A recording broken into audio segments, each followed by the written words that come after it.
What's going on, 2K fans? Welcome to another episode of the NBA 2K roster review.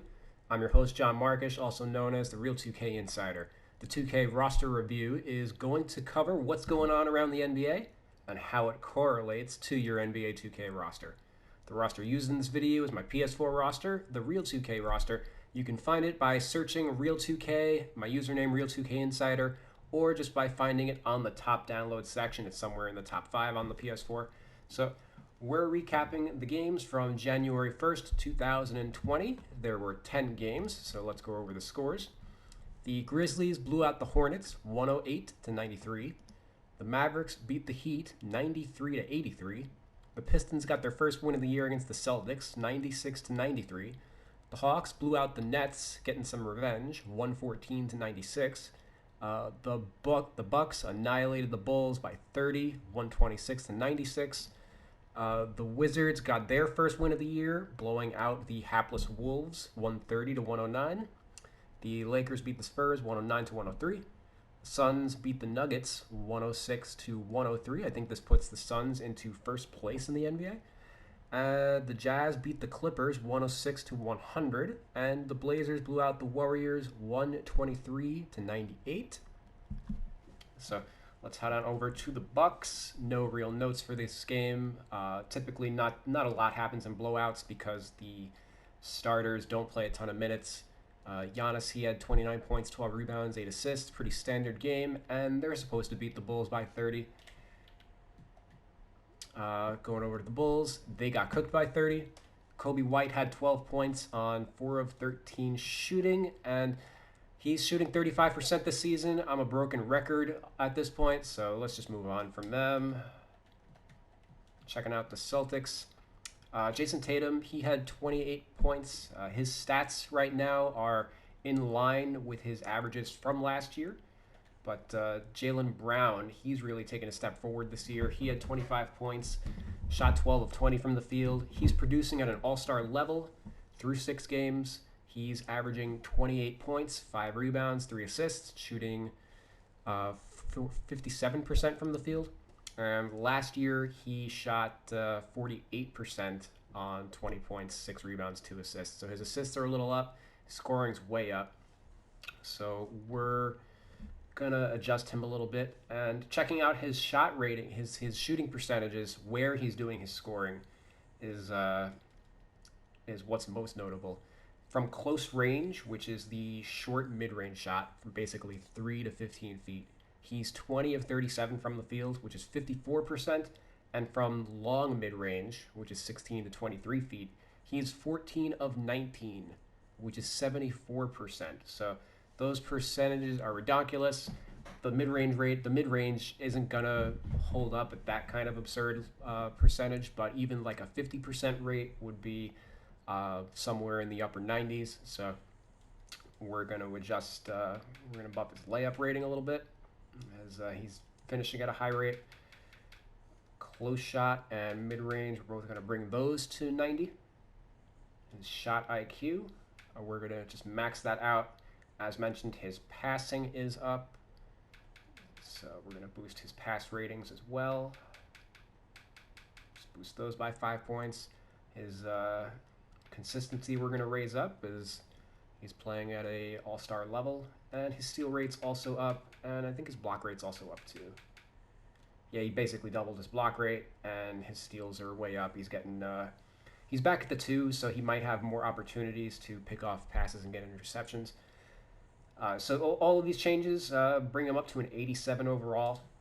I expect him to make the All-Star team at the current rate, and it wouldn't surprise me if Kemba, when he came back, he was just straight the third option, and that Jalen Brown was leapfrogging him this year. So the Celtics have a good young core to push them forward into the future.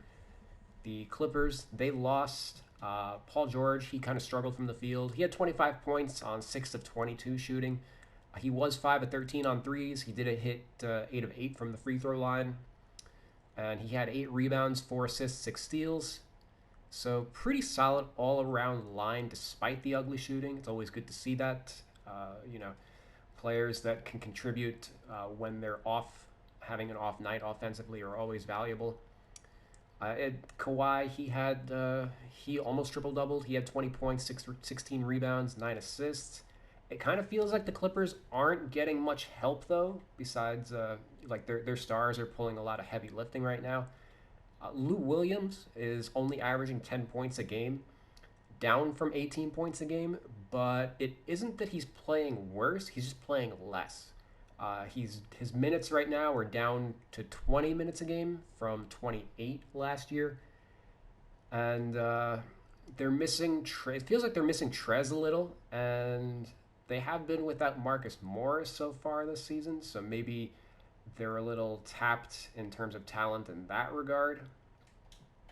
But worth keeping an eye on. Maybe Lou Will drops because his usage rate is also lower. His shooting percentages are up and his usage is down, but a lot of his value kind of is tied to him being a high usage like six-man type scorer rather than like a bench shooter. So that's worth keeping an eye on.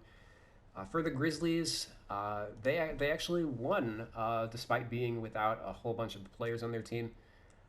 They started Brandon Clark and shifted Kyle Anderson and Dylan Brooks down a position, which is Brooks and Anderson started the 2 and 3 last year, so they went with a more traditional lineup. Tyus Jones was really the star of this game because he had 12 assists to 1 turnover. He only had 6 points, but that's not what he's there for. The team had 34 assists on 43 field goals, so they're playing a very team-oriented style right now. John Conschar, I think, is the backup point guard, so I changed his second position to reflect that. He had his second consecutive game with 5 assists, which is his career high, so he's passing at a rate right now that he's never done before in his career. I'll probably raise his assist, his passing ratings if that continues for like a third consecutive game.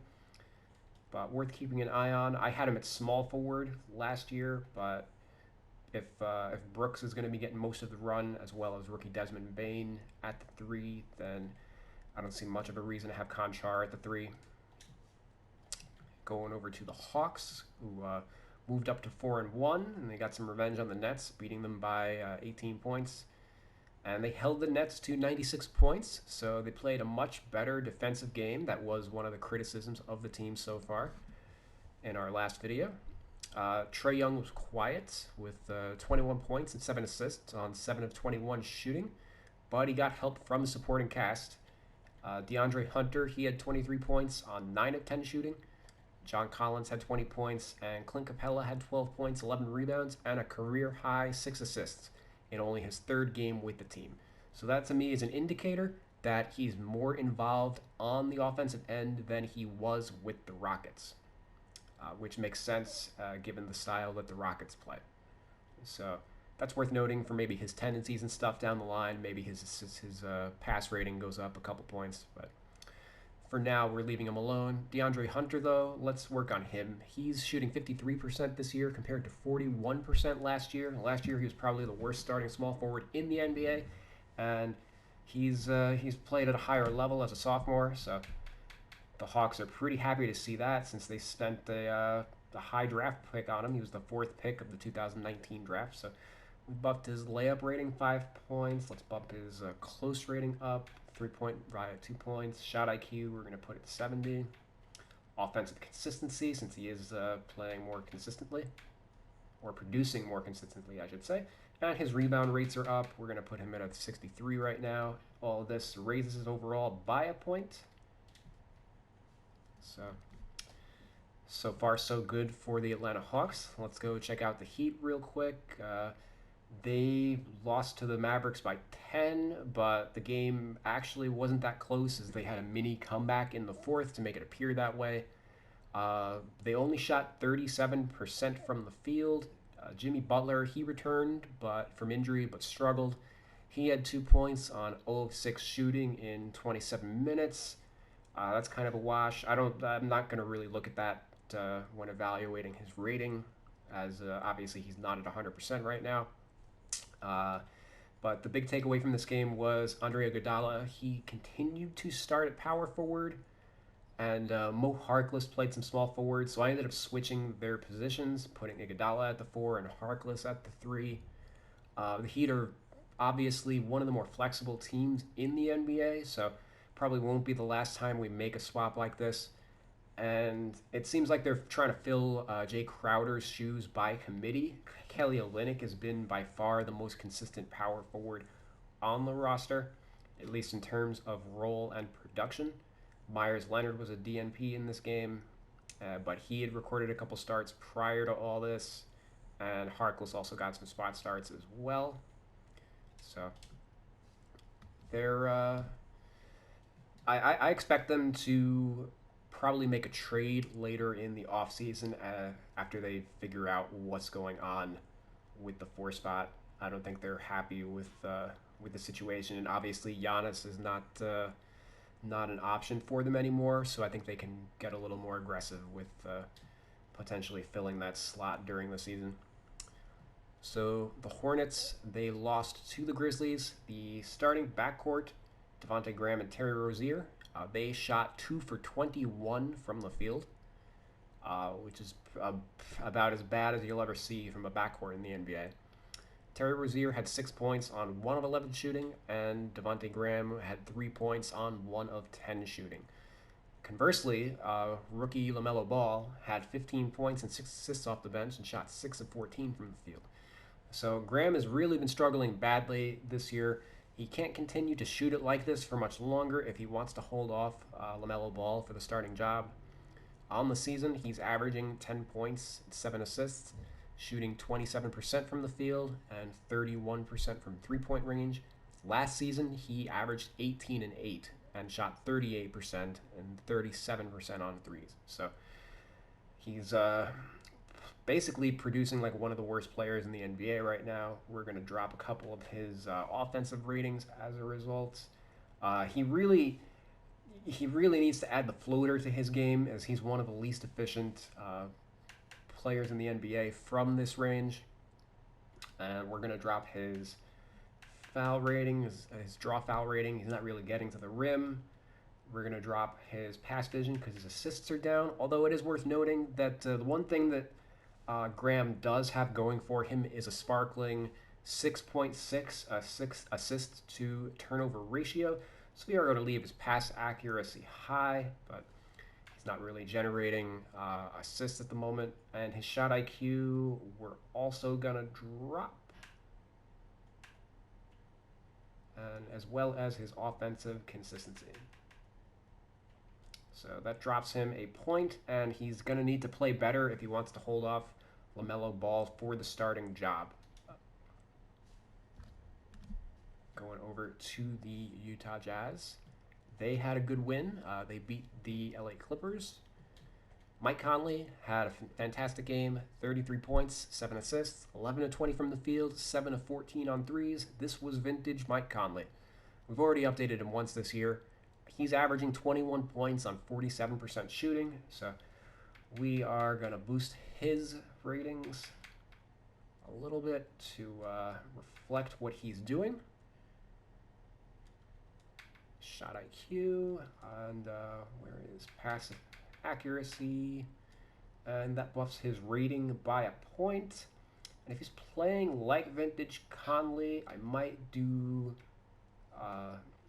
boost his intangibles just to get him to like an 84. But we'll see. That's like a consideration for if he keeps playing at a high level in like a week. But as of now, I think I'm okay with him being an 83. Probably should be higher than Bogdanovich at the moment, since Bogdanovich has been struggling and Conley's playing at close to an all-star level. So going over the Lakers, I still have basically no notes for this team. They're extremely consistent with what they produced last season, so there's no real reason to change anybody. LeBron, he had 26, 11, and 10, his first triple-double of the season. And Anthony Davis had 34 points, 11 rebounds, and 5 assists, shot 13 of 26 from the field, and was 4 of 6 on threes. I mentioned previously that his three-point attempts are going to be up this season. Currently, he is 7 of 15 from the three-point line, which is 47%. And I think the last time we talked about him, he had three threes in a game, and now he had four threes in a game. So in 6 games, he's hit threes in two of them, and then no threes in four of them. So it's not a super consistent thing, probably more of a matchup thing where they decide to use him as a shooter more than an interior player. But it's good to have that kind of flexibility. Going over to Dallas, who they had a much needed win against the Heat. Luka, he had 27 points, 15 rebounds, 7 assists. Shot 9 of 22 from the field, 3 of 10 from 3. He's been struggling a little bit, but that wasn't as bad as some of the games that he's been. And his shooting is always going to be, his percentages won't be great so long as he's the first option anyway, so I'm not really concerned there. He outscored Jimmy Butler 27-0, so the Mavericks are probably going to win 99% of the time when that happens. The Brooklyn Nets, they had a subpar game. Kevin Durant continues to play well with 28 points on 10 of 21 shooting. But Kyrie Irving, he's a little bit hit or miss, literally and figuratively this season, as he had 18 points, 11 rebounds, 4 assists, and only shot 6 of 21 from the field, 2 of 11 on threes. TLC, he had 21 points in his first game as a starter, but he's 2 for 21 from the field in his 2 starts since. So it's likely that he doesn't have the starting job wrapped up just yet, and we might see the team give an opportunity to Bruce Brown or Landry Shamet if he continues to not shoot the ball well. Going over to the Nuggets, they are somehow 1-4 on the year. I guess perception is everything. I think they had a very tough schedule compared to like the Wizards have a comparable record, and I mentioned them just because both teams have a player that's averaging a triple double in Jokic and Westbrook, but the Nuggets have mostly played playoff teams this year, whereas the Wizards have played garbage teams like the Bulls. So there's a little bit of schedule difficulty going on, and that's going to even out as for the Nuggets at least as the season progresses. Jamal Murray, he came back from injury in this game. I think he had a concussion before. He had 31 points, 5 assists, shot 12 of 22 from the field, 4 of 8 on threes in his return, so suffering no ill effects. And that's a performance worthy of the 87 overall, pretty in line with what he did in the bubble. But Jokic, we're going to focus on him a little bit. He had 17 points, 9 rebounds, 11 assists. This is the second time this season that he's missed a triple-double by 1 rebound. He's had double-figure assists in every single game this season, which is wild considering he's a center. He's leading the league in assist rate. He's averaging 13 assists per game, which is freaking ridiculous. Probably going to be the first big man since Wilt Chamberlain to lead the league for the season. So we're just going to max out his pass ratings.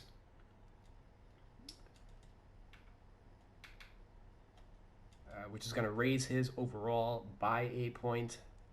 I think his assist rate is a 56% assist rate, which is basically Stockton tier. Very few players have ever had an assist rate that high before, like Rondo's peak, Chris Paul's peak. Like that's what Joker's doing right now, which is crazy. Worth noting, the Nuggets were without Michael Porter Jr. for this game, but they did get JaMychal Green back. Green backed up Joker while Dozier continued to play the 4. Going to hold off on changing any positions for a game to see if that holds. If Green continues to back up Jokic, then I'll definitely be changing his position to the 5. And the main reason I haven't changed Dozier to the 4 is because I anticipated that Green would be the backup 4. It's kind of based on their depth chart, but I guess they're looking at, I don't even know how to say Zeke's last name, Najee, probably. But I think he's in line for a year in the G League, and maybe they just look at Hartenstein as like a third string caliber setter. He's been the backup for Joker prior to Green coming back, so it's something that I've got my eye on. Going over to Detroit, who got their first win of the year. Sadiq Bey, he started for Blake Griffin. Again, he had 17 points, 7 rebounds, 5 of 8 on threes. I changed his position to power forward because his rebound rate also reflects that he's been playing there rather than small forward. So rather than considering like Jeremy Grant before in those lineup. In anytime Blake sits, I'm going to consider Bay the 4. And his rating's a little low. I did not re-rate him. Just going with 2K's default so far. By the time I film my next episode, I'm going to adjust his rating for sure. Pretty much the only thing I'll do in the interim is just max out his intangibles, since the overall formula for power forwards doesn't really rate stretch fours very highly, so they all need to have a little bit of a boost there in order to have a respectable rating. Going over to the Spurs, DeMar DeRozan, he had 23 points, 9 rebounds, 7 assists. He had 0 turnovers, was 8 of 16 from the field, and was 3 for 4 on threes. He's now 7 for 13 on threes through 5 games. We talked about his three-point shooting the last time we covered him. He hit 16 threes over his last 2 seasons combined. So we updated his three-point rating and tendency the last time we talked Spurs. His shooting is clearly for real. We're going to raise his three-point rating and tendency another 5 points.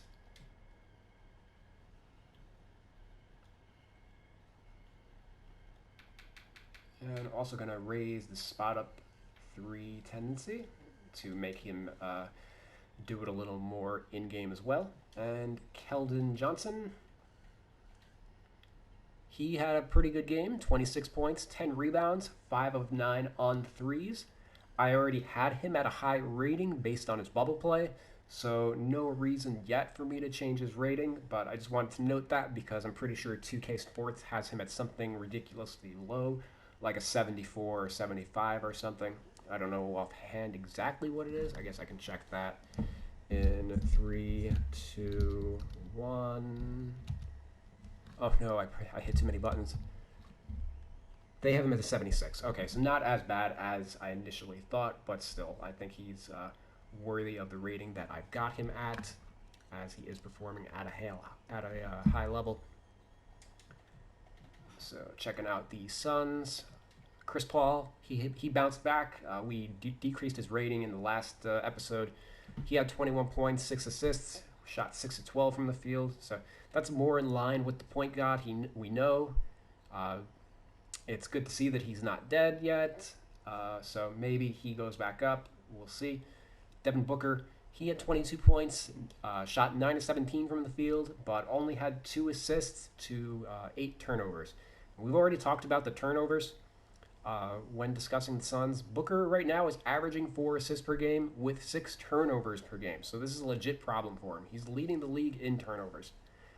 He's also averaging 21 points, down from 27. So he's definitely struggled this year despite playing next to Chris Paul.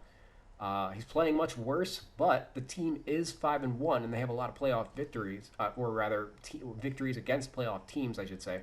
So I think that their record is just a reflection of the excellent play that they're getting from the supporting cast, as well as the defense being able to overcome any offensive inefficiencies that the Stars have had.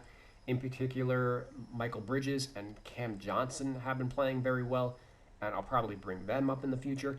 And DeAndre Ayton also had 22 points, 11 rebounds on 10 of 13 shooting in this game, and he's someone to clearly watch. But the bench in general is producing much better than the Suns also had in previous years. Cam Payne's also been playing well as a backup point guard after being out of the league for pretty much the last 2 years due to injury. Going over to the, not the Warriors, the Timberwolves. D'Angelo Russell, the Wolves are a mess. They really can't function without Karl Anthony Towns. D'Lo, he had 14 points, 3 assists, shot 6 of 16 from the field. The Wolves straight up need more out of him when Wildcat is out. Like, not to mention they're paying him all-star money. He's a guy who needs to be stepping up when the franchise guy's out. Jake Layman, he got going with 12 points off the bench. That's only notable because he scored 14 points combined in his first 4 games. The fact that I'm even mentioning that kind of says everything we need to everything we need to know about the Timberwolves right now. So let's just move on. The Blazers, They had a good game, beating the Warriors in convincing fashion. Dame Lillard, he had 34 points, 4 rebounds, 8 assists, only 1 turnover in 35 minutes. Shot 11 of 21 from the field, 6 of 10 from 3, 6 of 6 from the free throw line. I'm just going to say this now. He passed Steph Curry last season. Sorry to any Steph stands out there, but, it is what it is. CJ McCollum, he also continued his strong play with 28 points on 11 of 21 shooting, 4 of 11 on threes. So he's playing at close to an all-star level. And looking at the Warriors, Curry had a good game. He had 26 points, 8 rebounds, and 5 assists. Also only 1 turnover. He shot 9 of 20 from the field, but only 4 of 12 on threes and 4 of 4 on free throws. And as we just touched on, Curry's not invincible. He's only shooting 42% from the field and 32% on threes this year. At some point, his three-point rating is going to have to drop. That's just facts. And 2K has him at a 99 three-point rating, so they have an even tougher decision to make than I do. Like, if they're dropping him to where I already have him at. The Wizards, they got their first win of the year. It's worth noting that although it came against the Timberwolves, so not really saying much, somebody has to win, right? But it's worth noting that Westbrook was a DNP, as it was the second half of a back-to-back, and he's not really playing those right now. So they got it on the back of Bradley Beal, who had 31 points and 7 assists, shot 12 of 20 from the field, 3 of 5 on threes. Interesting that he shot better with Westbrook out of the lineup. And Thomas Bryant, he had 18 points on 7 of 7 from the field. He's 17 for 18 and 4 of 4 on threes over his last 2 games. So dumb efficient, probably have to boost his rating if he can't miss shots, right? And Raul Neto he started for Westbrook and he had 12 points on 5 of 7 shooting. He's been producing at a higher level than he has in years past, so I probably need to bump his rating a little bit, at least get him on par with where I've got Ish Smith at. So that wraps it up for this edition of the 2K roster review. Is there a player you think should be going up or down in rating after the first week of the season? Leave a comment, please. And be sure to subscribe so that you don't miss an episode of 2K roster content. Until next time, stay safe and have a happy new year.